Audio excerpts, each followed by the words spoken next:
बच्चों आज हम देखेंगे नरेशन।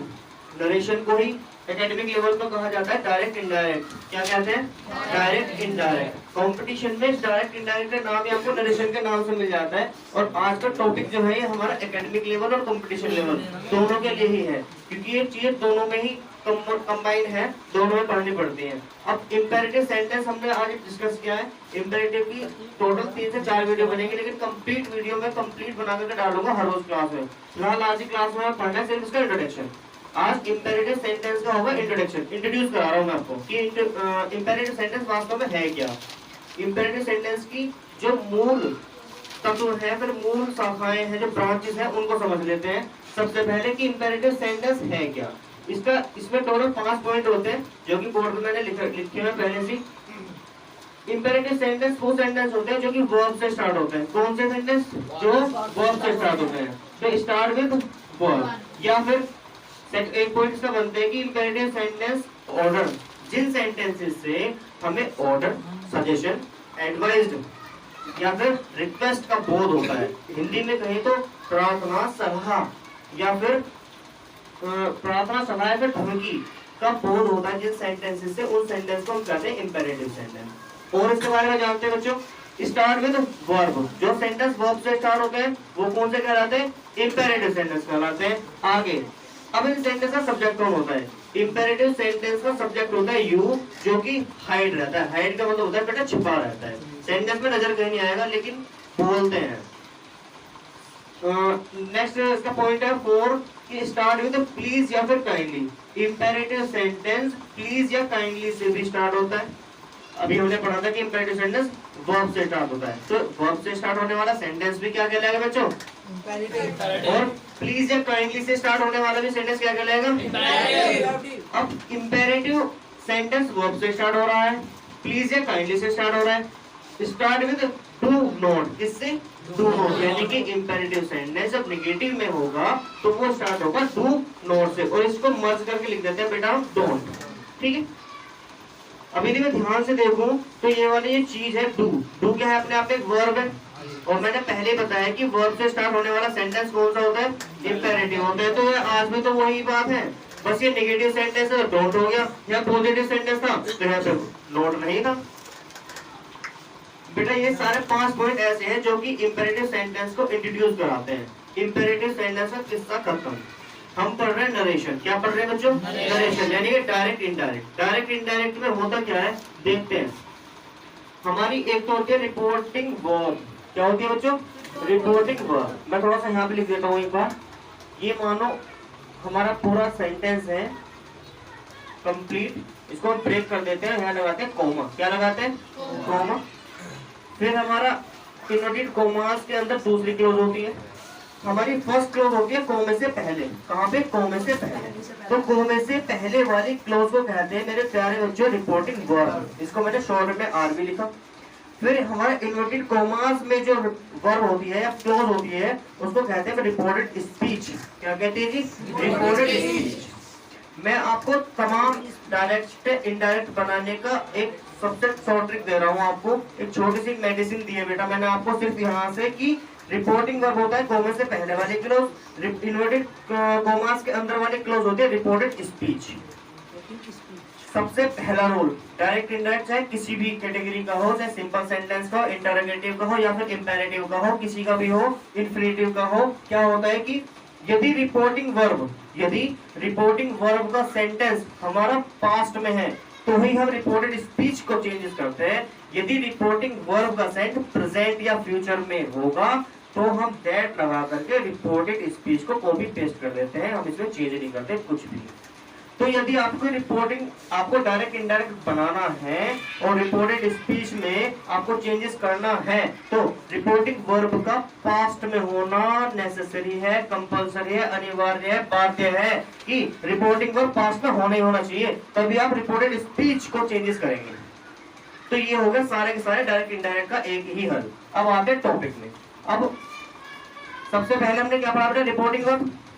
अब यदि रिपोर्टिंग वर्ब हमारी पास्ट में है तो हमें रिपोर्टिंग वर्ब को चेंज करना है, फिर इस कोमे का सॉल्यूशन करना है। इस कोमे को जब हटाएंगे तो कंजंक्शन लगाएंगे कुछ ना कुछ, वो क्या लगाएंगे? अकॉर्डिंग टू रिपोर्टेड स्पीच पता लगता है। कि रिपोर्टेड स्पीच किस प्रकार की है। ठीक है, टोटल रिपोर्टेड स्पीच की मैं आपको बात करूं, मैं इसको रफ करके फटाफट दिखाया देता हूं। आज थोड़ी सी बड़ी वीडियो बनाते हैं। देखो बेटा, आप भी कंप्लीट रिपोर्टेड स्पीच के सेंटेंस जो आपको मिलेगा वो होता है 5 प्रकार के। सेंटेंस कितने प्रकार के होते हैं बेटा? 5 प्रकार के। फर्स्ट देखते हैं, या तो असर्टिव सेंटेंस मिलेगा आपको। कौन सेंटेंस? असर्टिव में पॉजिटिव सेंटेंस मिल जाते हैं या फिर निगेटिव सेंटेंस मिल जाते हैं। नंबर 2 पे आपको मिल जाता है बेटा इंटेरोगेटिव। कौन सा? इंटेरोगेटिव। इंटेरोगेटिव में आपको सेंटेंस मिलते हैं 2 टाइप्स के, टाइप 1 एंड टाइप 2। टाइप 1 क्या होती है बेटा?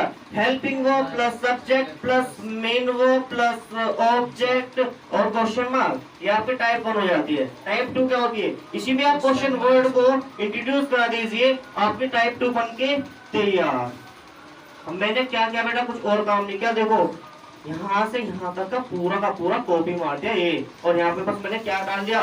Question word. क्वेश्चन वर्ड क्या होता है? कंप्लीट डब्ल्यूएच फैमिली हमारी क्वेश्चन वर्ड कहलाती है। अभी डब्ल्यूएच फैमिली क्या है? देखो फटाफट, बहुत स्पीड से।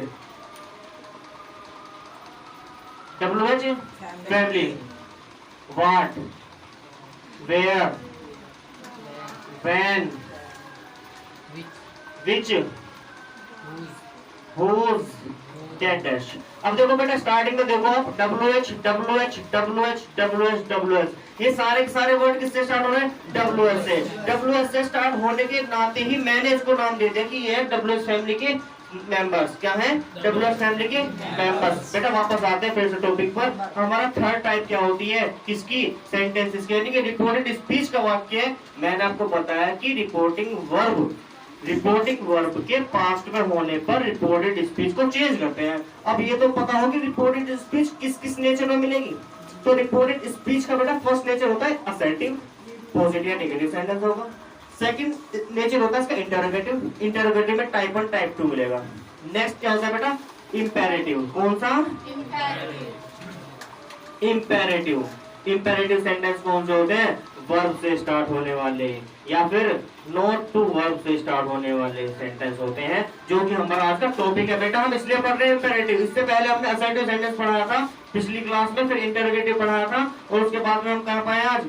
इंपेरेटिव में। और हमारा इंपेरेटिव चल रहा है आज, तो इसलिए हम इंपेरेटिव पढ़ रहे हैं। नेक्स्ट पढ़ना होता है बेटा हमें आगे चल करके एक्सक्लेमेटरी। एक्सक्लेमेटरी सेंटेंस वो होते हैं जिनमें हमारे मन के भाव उत्पन्न होते हैं। हम किसी को कांग्रेचुलेट कर रहे हैं, ब्लेस कर रहे हैं, God bless you, may you live long, congratulation on your success. इस तरीके से जो सेंटेंस होते हैं वो हमारे एक्सक्लेमेटरी पर आते हैं। एंड नेक्स्ट और लास्ट बचा बेटा हमारा ऑप्टेटिव सेंटेंस। कौन सा? Optative sentence. ऑप्टेटिव सेंटेंस कौन से होते हैं? ऑप्टेटिव सेंटेंस कौन से होते हैं? ऑप्टेटिव सेंटेंस होते हैं मन के भाव उत्पन्न करने वाले। सॉरी गलत हो गया। ऑप्टेटिव सेंटेंस होता है विषय ब्लास करने वाले, एंड एक्सक्लेमेटरी का मतलब होता है मन के भाव, जिससे हम मन के भाव उत्पन्न करते हैं, जैसे कि हुर्रा, जॉय, एलास। जैसे कि आप होते तो खुश हैं तो आप कहेंगे वाह मजा आ गया, hurray, I got a job. इस तरीके से बात करते हैं। तो एक्सक्लेमेटरी एंड ऑप्टेटिव, तो इस प्रकार से हमारी रिपोर्टेड स्पीच होती है। अब रिपोर्टेड स्पीच को चेंज करने के अलग अलग तरीके होते हैं। वो तरीके क्या? धीरे धीरे आपको डे बाय डे की स्टोरी में या फिर आपको डे बाय डे के वीडियोस में वो मिलते रहेंगे। आते हैं जरा आगे। इंपेरेटिव सेंटेंस पर ही फोकस करते हैं बेसिकली आज क्लास में। इंपेरेटिव सेंटेंस में अब कंजंक्शन क्या लगता है इसकी बात करते हैं बच्चे। कंजंक्शन लगता है हमारा टू और सैड, या फिर सैड टू के स्थान पर लगाते हैं अकॉर्डिंग टू सेंटेंस ऑर्डर्ड। क्या बेटा? ऑर्डर्ड, या फिर एडवाइज्ड। क्या? एडवाइज्ड, या फिर रिक्वेस्टेड। हम इसमें से किसी का भी यूज कर लेते हैं अकॉर्डिंग टू सेंस। इनकी कोई मेडिसिन नहीं है मेरे पास कि जी इनमें से कौन सा कब आएगा, ये मैं परफेक्ट मेडिसिन आपको दे दूं। अंदर बुलाओ ना, स्टार्ट। ठीक है, तो कंजंक्शन लगता है बेटा टू। क्या लगता है? कंजंक्शन टू एंड सैड और सैड टू के स्थान पर एडवाइस, ऑर्डर या फिर एडवाइस रिक्वेस्टेड का भी यूज करते हैं। इसमें से किसका यूज कब करना है इसकी कोई मेडिसिन मेरे पास नहीं है, ना तुम्हें किसी भी टीचर के पास मिलेगी। ये आपकी खुद की बुद्धिमत्ता पर डिपेंड करता है कि आप सेंटेंस की थीम को पकड़ के समझ लेते हैं या नहीं समझते। आइए फोकस करते हैं सेंटेंस पे। देखो फर्स्ट सेंटेंस हमारा, the teacher said to me. Teacher ने मुझसे कहा लर्न द लेसन। अब मास्टर जी होते हैं ना, वो हमेशा देते हैं बच्चों को ऑर्डर, मेरे सिवा। मैं तो बच्चों से रिक्वेस्ट करता हूँ प्लीज पढ़ लीजिए, है ना ऐसी बात? है ना ऐसी? हाँ जी कर दो झुकती तो बेटा सेट टू के स्थान पर मैंने कर दिया है ऑर्डर, क्योंकि मास्टर जी तो हमेशा क्या लेते हैं? ऑर्डर ले लेते हैं। वो पढ़ लेना, नहीं तो कल को ज्ञान दायनी है। ठीक है, बात करते हैं। सेट टू मी कंजंक्शन लगता है हमारा टू। देखो यार बेटा, ये रहा हमारा कंजंक्शन। मैंने आपको बताया कंजंक्शन क्यों लगता है, इंपेरेटिव सेंटेंस में कंजंक्शन टू लगता है।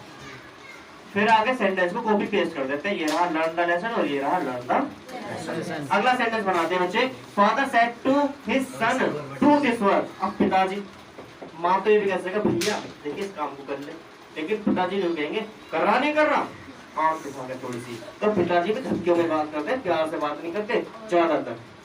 वो बात अलग है कि वो इंटरनली बहुत प्यार करते हैं, लेकिन यहाँ भी हम किसका यूज करेंगे बच्चे? ऑर्डर का ही यूज करेंगे। पिताजी आने के ऑर्डर मिलेगा यहाँ से, माता जी नहीं है ये। तो पिताजी ने ऑर्डर कर दिया किसको? His son. कंजंक्शन क्या लगेगा बेटा? टू। इंपेरेटिव सेंटेंसेस में कंजंक्शन क्या लगता है? टू। और ये हम डायरेक्ट से इनडायरेक्ट बना रहे हैं। ये है रिपोर्टेड स्पीच। क्या है? Reported speech. और यह है रिपोर्टिंग वर्ब। और रिपोर्टिंग वर्ब का सेंटेंस में पास्ट में है। पास्ट का कैसे पता लग रहा है? क्योंकि यहाँ पर सैड आ रहा है। सैड यानी कि वर्ब के सेकंड फॉर्म। आगे देखते हैं। टू दिस, जिसका कर देंगे बेटा दैट। दैट कर देंगे, जिसका दैट होगा। नेक्स्ट देखते हैं बच्चे, हमारा रिपोर्टेड स्पीच कौन सी है? जो इन्वर्टेड कॉमास में है। यहाँ पे आज क्या लिखा हुआ देख रहे हैं हमें? प्लीज। जब आप इससे प्लीज करते हैं तो यानी आप सामने वाले से क्या कर रहे हैं? रिक्वेस्ट। तो इन तीनों में से किसका यूज करूं? रिक्वेस्टेड का। कॉमन सेंस है, सेंटेंस को पकड़ के खुद समझ आते हैं। ठीक है, आइए देखेंगे जरा। I requested Neha. नेहा कक्कर है टू सिंग अ सॉन्ग। अब आप बोलोगे जी प्लीज कहाँ चला गया? इस प्लीज ने तो बताया मुझे क्या इन तीनों में से किसका यूज करना है। तो प्लीज चेंज हो गया बेटा, रिक्वेस्टेड में कन्वर्ट हो गया। ठीक है, बात नहीं बेटा, ध्यान से फिर से पढ़ते हैं। ये काइंडली और प्लीज दोनों सेम है सेंटेंस को। आप याद करो application, kindly grant me leave for 3 days, I beg to say that, है ना। रेडी रेटाई से एप्लीकेशन बीमारी की छुट्टी की फर्जी होगी। और लास्ट में योर ओबीडियंटली, चाहे क्लास का सबसे अभद्र व्यक्ति हो। तो बेटा रोहित रिक्वेस्टेड कर रहे हैं, किससे? मेरे से कर रहा है। क्या? To that work. आगे देखते हैं बच्चे, लास्ट सेंटेंस है हमारा मोहन फिर से प्लीज आ रहा है, यानी कि रिक्वेस्ट कर रहा है जी। Requested Sohan to play the match. एक लास्ट बात और डिस्कस करनी थी बच्चों आपसे। फिलहाल हमारा टॉपिक सिंपल वाला खत्म हुआ, नेक्स्ट टाइम हम पढ़ेंगे कल। लेकिन उससे पहले एक बात और पढ़ लेते हैं, छोटी सी, सब देखना ध्यान से बेटा। ये हमारे क्लोज है, कोई भी क्लोज है। क्लोज नंबर 1 ये है हमारा बेटा कंजंक्शन। क्या है?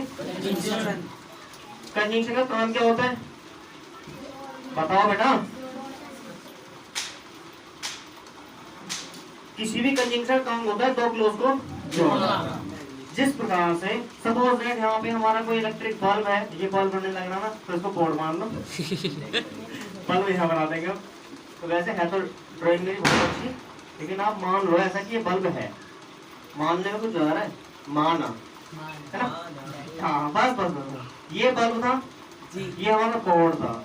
अगर मैं यहाँ से इसका स्विच ऑन ऑफ करता हूँ तो क्या इसको ये ऑन ऑफ होगा बल्ब पे? नहीं ना। हमें कंजंक्शन करने के लिए, इसको जोड़ने के लिए वायर की आवश्यकता होती है। वायर के जोड़ने के बाद में इलेक्ट्रॉन का प्रवाह होगा। इलेक्ट्रॉन का प्रवाह होने के कारण इसमें इलेक्ट्रॉन आएंगे और फिर जल जाएगा, है ना, रोशनी हो जाएगी ना। आगे देखते हैं, बिल्कुल सेम टू सेम। जैसे कि ये है ना, ये हमारा क्या है? कंजंक्शन है। ये वायर भी क्या है? कंजंक्शन का काम कर रहा है। अब दो क्लोज को जोड़ने का कार्य किसका होता है? बेटा यहाँ देखना, अभी जो कंजंक्शन है यहाँ पे क्या था, टू कहाँ है, ढूंढवा दो, ये ना, और कहाँ है, ये रहा टू, नेहा के बाद ये रहा टू, ये रहा टू, ये क्या है कंजंक्शन। बेटा कंजंक्शन के बहुत ही स्पेशल केस है, कंप्लीट ग्रामर में चलता है, सिर्फ इंपेरेटिव सेंटेंस को छोड़ करके, या फिर डायरेक्ट इनडायरेक्ट को छोड़ के ना कंप्लीट ग्रामर में चलता है। ये रोज जो आपको बताने जा रहा हूँ, ध्यान से सुनेंगे जरा सही बच्चे। कंजंक्शन होता है बीच में दो क्लोजेस के, सबसे पहली बात।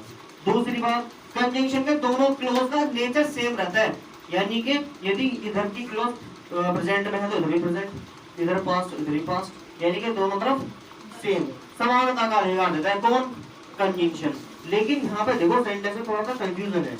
ये हमारा कंजंक्शन है, कंजंक्शन के लेफ्ट हैंड साइड वाली रोड जो हमारी क्लोज है किसके पास्ट में देखो, और राइट हैंड वाली है प्रेजेंट में, ये है पास्ट प्रेजेंट, गलत बात, लेकिन ऐसा क्यों। हमने आपको पढ़ाया था टू बी, पढ़ाया था टू बी, टू के साथ हमेशा वर्ब की फर्स्ट फॉर्म चलती है, क्या चलती है, वर्ब की फर्स्ट फॉर्म, किसके साथ, टू के साथ। और ये क्या कहलाती है अपना इन्फिनेटिव, पढ़ाया था ना इन्फिनेटिव, इन्फिनेटिव सेंटेंस कौन सा था, टू बी वाले, टू बी क्या, वर्ब की फर्स्ट फॉर्म। इसलिए आज की डेट में देखो जरा, टू के साथ क्या आ रहा है, वर्ब की फर्स्ट, फिर से देखो टू के साथ क्या आ रहा है, वर्ब फर्स्ट, फिर से टू वर्ब फर्स्ट और टू वर्ब फर्स्ट, यानी कि इन्फिनिटी वाला रोल प्ले कर रहा है यहाँ पे। इसलिए टू के बाद वाली जो सेंटेंस स्टार्ट हो रहा है उसमें हमने वी टू का यूज नहीं किया, क्योंकि इंपेरेटिव भी तो था कि मैं भी तो हूँ भाई, मुझे ना भूल जाना, ठीक है। तो इसलिए हमने किसका यूज किया है, टू प्लस वन की फर्स्ट को मद्देनजर रखते हुए कंजंक्शन के साथ ही मैंने अगली क्लॉज को प्रेजेंट में रखना अनिवार्य समझा। ये है टॉपिक, इसके पीछे कंसेप्ट, एक हर एक बात के पीछे ना एक कंसेप्ट होता है, ठीक है। ऐसे नहीं कि रेडिकुलस कुछ भी मेरे मन में आया पढ़ा दिया, या फिर कुछ भी ग्रामरिस्ट जो है हमारे रूल्स उन्होंने एवे बना दिए, है ना, भांग के पकड़ में सुबह उठे और बना दिया कुछ रूल कि भाई इस वाले में ऐसा नहीं ऐसा होगा, ऐसा कुछ नहीं होता। हर बात के पीछे एक कंसेप्ट है, कंसेप्चुअल ही होता है सब कुछ, ठीक है। तो आज की क्लास में बेटा इतना ही, बाकी पढ़ेंगे नेक्स्ट क्लास में। Thank you so much, bye bye.